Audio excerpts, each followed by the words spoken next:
Hello, this is Professor Matt Katroulis of Rio Hondo College. This is the video for Experiment 7 in the Chemistry 110 course, focusing on chemical reactions and equations.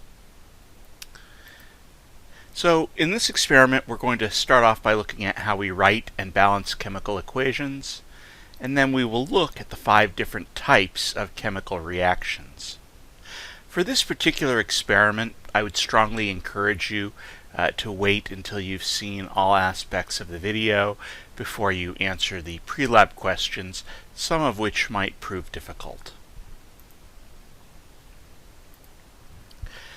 So, the formal definition of a chemical reaction is essentially what occurs when one or more substances, and by that I mean elements or compounds, undergo some kind of a change, a reaction, and they produce one or more new substances which were not there before. And what we start with in a reaction are called the reactants. And what we form in a reaction are called the products. And the notation that we're going to use to indicate a chemical reaction involves placing the reactants on the left, then an arrow which points to the right, and then after that arrow, the products. And let's just take a look at a very simple example here. Let's say we have sulfur reacting with oxygen and forming sulfur dioxide. And that shows this is a reaction. We can just read this as sulfur reacts with oxygen, produces sulfur dioxide. If possible, we like to indicate the states of the elements, whether they're solid, liquid, or gas, and if they are dissolved in water, we put them as an aqueous state. So in this particular case, sulfur is a solid, oxygen is a gas, and sulfur dioxide is a gas. So we can indicate that with these symbols here. And you'll find that the lab report consistently uses these symbols. When we write a chemical equation, it's critical that the left side of the equation with the reactants and the right side with the products have the same number of each type of atom. And that process is called balancing. And to balance an equation, what we do is put these numbers in front of each of the chemical substances called coefficients. And those numbers multiply by the amount of chemicals that you have. You are never allowed to change the formula of a substance when you're balancing, because if you do that, you're effectively changing what the reactants or the products are. You're saying they're different chemicals than they actually are. You need to write the coefficients in the lowest possible whole number ratio. And if someone does not write a coefficient, then that's always assumed to have a coefficient of 1. And some of the reactions don't actually need coefficients written in front of them to balance them. So the one that we just looked at, sulfur plus oxygen gives you SO2. It's already balanced. It's assumed that there's a 1 in front of each of these. And we can check that by saying there's one sulfur atom here, there's one sulfur atom in this formula here. And there are 2 oxygens and 2 oxygens. So it is balanced. Let's take a look at this equation, which is not balanced. So what I'm saying here is we have 1 aluminum plus 2 chlorines is giving 1 aluminum and 3 chlorines. Okay, that's definitely not balanced. So we need to resolve the situation with the chlorines. Well, if we don't want to use fractions, we have to look for a number that will work to have the same number of chlorines here. So if I've got 2 and 3, let's raise them both to 6. So to get these both to 6 chlorines, we would go ahead and multiply Cl2 by 3. So 3 times 2 is 6. And then 2 times 3 is 6. So right now, chlorine is balanced. Now, although aluminum was balanced originally, it no longer is. We have 2 aluminums on this side and only 1 aluminum there. So to rectify the situation, we just put a 2 in front. Notice it would not have been acceptable for me to just change Cl2 to Cl3. Chlorine is always found as a diatomic molecule, Cl2. So that's why we always put numbers in front of the formulas to avoid changing the actual substance itself. Let's look at a more challenging example here. So this is calcium chloride reacting with sodium phosphate to make calcium phosphate, a solid, plus sodium chloride. I'm not including states right here because I think it would just visually confuse the matter. So what are we going to do here? Well, you can really start wherever you want, but I'm going to give you some advice. Whenever you see a polyatomic ion, like phosphate, it's almost always easier to balance the polyatomic ion as a whole rather than saying, oh, this is a phosphorus and 4 oxygens. If it's exactly the same polyatomic ion on both sides, just balance it as a unit. So I see here that I have 2 phosphates and only 1 phosphate there. I want to take care of that first. So how do I fix that? If there's 2 phosphates, I'm going to put a 2 in front of sodium phosphate. Okay, now that might have messed up sodium, and in fact it did. So I fixed phosphate, but now I need to worry about sodium. So there's 2 times 3. Notice we multiply. That would be 6 sodiums. So to get 6 sodiums, over here we just need to put a 6 in front. There's only 1 sodium, so 6 times 1 would be 6. Alright, that might have messed up chlorine. Well, it turns out chlorine was never balanced in the first place. So let's deal with chlorine now. So sodium is balanced, 6 chlorines. Over here I have 2. So what times 2 would be 6? 3. So we're going to put a 3 in front. Now that might have messed up calcium. So we have 3 calciums. Oh, we already have 3 calciums over here. So that worked out rather nicely. So I can either not put a number there at all, or I can put in a 1. So this 1 is totally optional, and it's understood to be there. There is no automatic procedure for balancing chemical equations. You just need to practice doing these, and with lots of practice, you'll become very good at it in no time at all.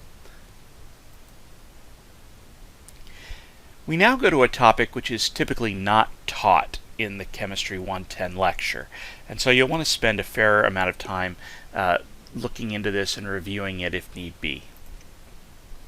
We have 5 types of chemical reactions, and their names are combination, decomposition, single replacement, double replacement, and sometimes these are called single displacement or double displacement. It means the same thing. And combustion. And we're going to see at least one example of each of these in this experiment, except for combustion. I'm not going to be burning anything except incidental to one of the reactions. But if you can just think of a fire burning, that is an example of a combustion reaction. So let's go ahead and take a look at these case by case. So we'll start with combination reactions. Be careful not to confuse that with combustion. You can't abbreviate it because those words both begin with the same 4 letters.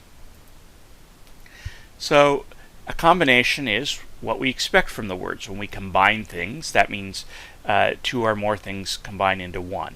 So the reactions we'll look at involve 2 substances combining to form 1 compound. So this might be 2 elements making a compound. It might be an element and a compound making a new compound. Those all work. You'll want to notice that each reaction type that we look at has its own unique way of identifying it, And for combination reactions, the way that we can identify them is that they are the only type of reaction which produces one product. We're going to look right now at the simple case where a metal reacts with a nonmetal and makes an ionic compound. So let's look at a couple examples of those. So we have calcium reacting with oxygen gas, making calcium oxide. Why is that the correct formula? Well, remember, calcium makes a 2+ ion because it's in group 2. Oxygen is in group 6, so it will become 2-. So 2+ and 2- gives you 0 total charge. Here we have lithium plus nitrogen making lithium nitride. Same rules apply. Lithium would be +1 when it makes an ion. Nitrogen in group 5A would be -3. And so therefore we would need 3 +1s to neutralize the 3- charge of nitrogen. Decomposition reactions are essentially the opposite of combination reactions. They involve taking one substance and breaking it down into two substances. And the unique identifier for these is they are the only type of reaction to have only one reactant.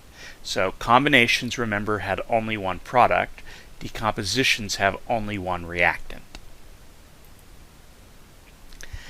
And although it's not always the case, the reaction usually needs a heat source to start the reaction. In the reaction we'll see today, we actually don't use a heat source, but we use something called a catalyst. And if we do use heat, we write the Greek letter delta over the reaction arrow, and that's always understood to mean heat in this context. So some examples here. Here I am taking mercury 2 oxide and heating it, and that decomposes and breaks it into just mercury and oxygen. Here's another example. Sodium chlorate is heated up, and that forms sodium chloride and oxygen. At this point in chemistry, we would not expect you to be able to predict the products of these particular reactions. So don't be too worried if you're saying, well, how would I know that that happens? If you needed to know it, we would give you a list of the different reactions that each type of substance underwent. Single replacement reactions involve one or the other of these right here. First, we either have two metals which switch place in a reaction. So we'll see a metal becomes a metal cation, and then the metal cation becomes a neutral metal. Or a metal displaces hydrogen from an acid, and that will form hydrogen gas. These reactions don't always work, so they don't always react with each other. They don't always react with acids. For example, gold will not typically react with most acids in this kind of a reaction. The unique way to identify this type of a reaction is that it's the only type of reaction that has a metal by itself being added to some kind of a solution. So some examples. Here I have copper metal being added to silver nitrate solution, and that is going to form silver and copper 2 nitrate. You can see it's a single replacement because the copper and the silver switch places. Here we have copper as a metal by itself, silver as an ion, and now they switch. Here's an example of the second type where a metal is displacing hydrogen. So calcium and hydrogen switch places, and that leaves hydrogen as hydrogen gas. Remember, it's always going to pair up with other hydrogen atoms to form diatomic hydrogen. And where did that 2 come from? Well, remember, calcium only makes a +2 ion, so we would need 2 chlorides here to balance out that charge.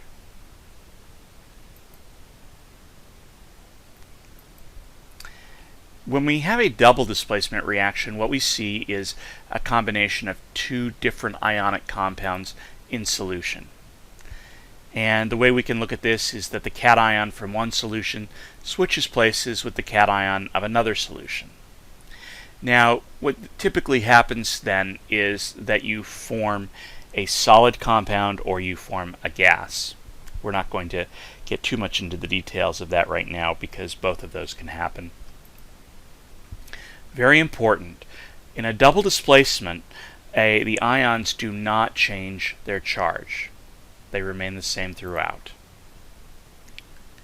Now, when you're writing these reactions out, as well as writing out single displacement reactions, you want to make sure that you're following all the rules for ionic compounds, and in particular, remember that cations are always written before anions, and that the total charge of the ions in any compound is always 0.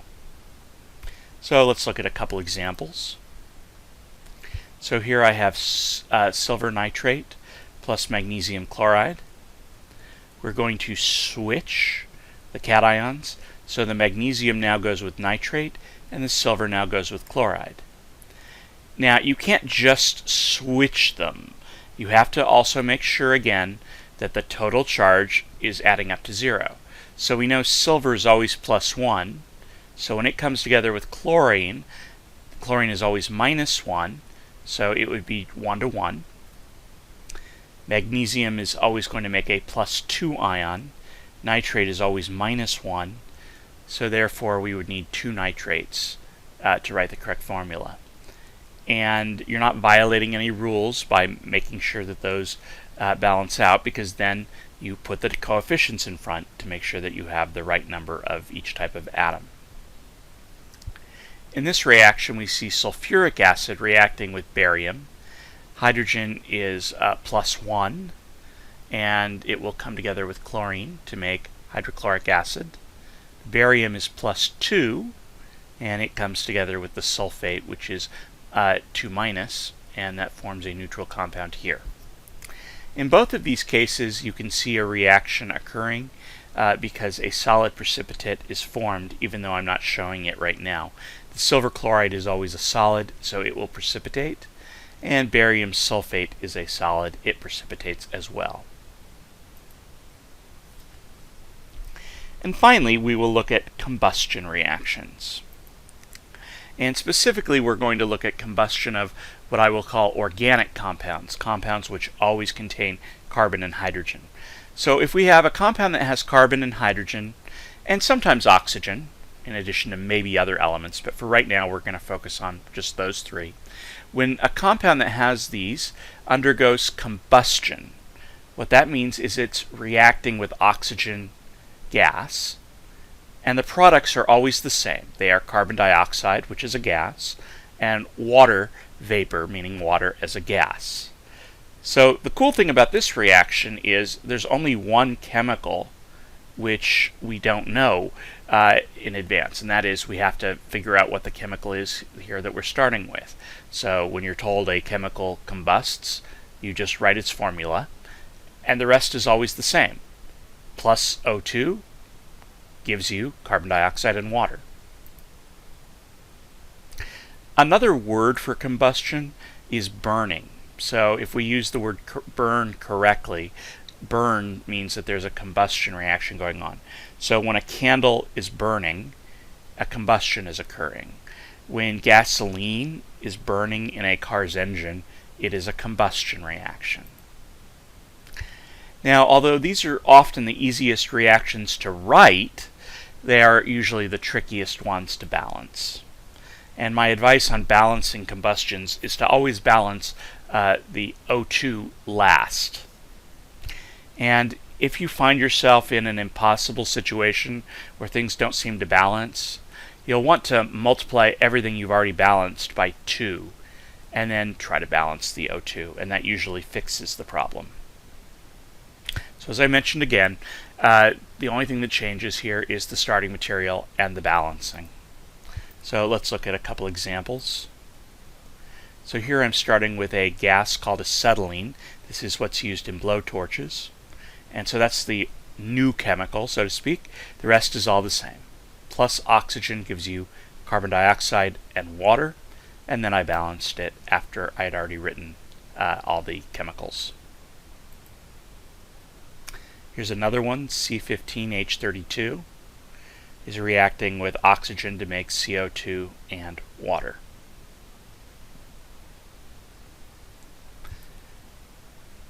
Let's go ahead now and take a look at the various parts of this reaction. So we're going to look at these part by part with videos of each of the different types of reactions. So part A will involve the reaction of magnesium metal, which is a shiny ribbon-shaped metal the way it's usually sold to us, and it's going to react with oxygen gas to form magnesium oxide, which is a white powdery solid. And I'm going to show this to you in a separate video on YouTube. This is one which I did not videotape myself doing. It's a reaction which is not always easy to capture well on camera, and so I'm just going to use someone else's video for that. And so at this point you should be seeing a link in the upper right corner and a link down at the bottom of the page taking you to that video.